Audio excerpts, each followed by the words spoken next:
Okay, what I will be teaching you today are French subject pronouns, also known as les pronoms sujets in French. And I always like to start things out with a basic English explanation first. So here we go. If you have the sentence, Bob likes Nutella, in that sentence, Bob is the subject, likes is the verb, and Nutella is the direct object. So a subject pronoun in English would be, I don't have to keep on talking about Bob. Bob likes Nutella, Bob likes pineapple, Bob likes pizza. I could, after using Bob once, I could take out Bob and use he, use a pronoun. Makes my sentences go a little quicker. And we all already know that I'm still talking about Bob if I start saying Bob likes Nutella. He also likes pineapple. He also enjoys pizza. So that's the purpose of a pronoun. Okay, so starting off first so you can know how this grid works, I'll teach it to you in English real quick. So if you draw lines like this, put an S for singular and a P for plural. First, second, and third person over here. Here we go. So in English, first person singular is the pronoun I. Second person singular is you.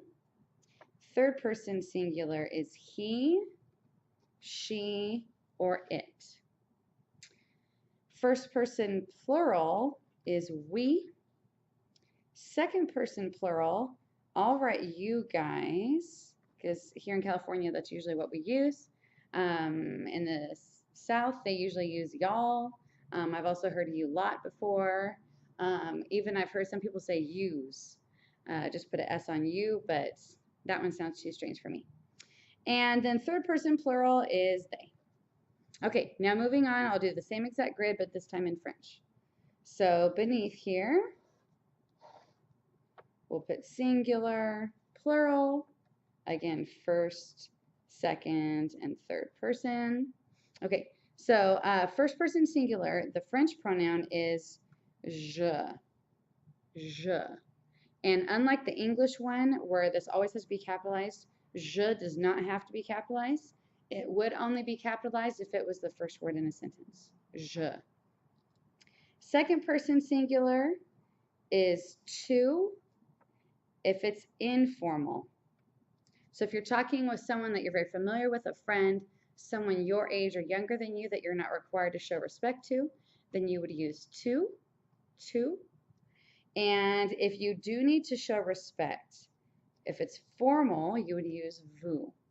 So if it's your grandmother, your boss, someone that you've just met, and you, usually in that scenario, if you've just met someone, you use vous until they tell you to not use vous anymore. For third person singular, il,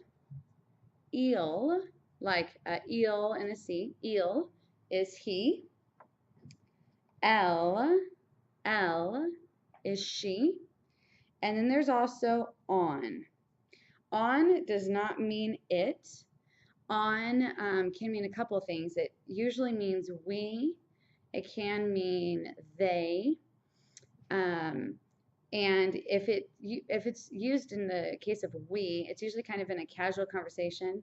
But for the moment, if you're new to learning French, don't worry about on. I want you to know it's there and how where it's grouped, but don't worry about it. I'll probably do a whole nother video just on. Okay. Then first person plural is nous.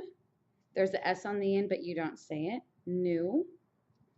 Second person plural is vous.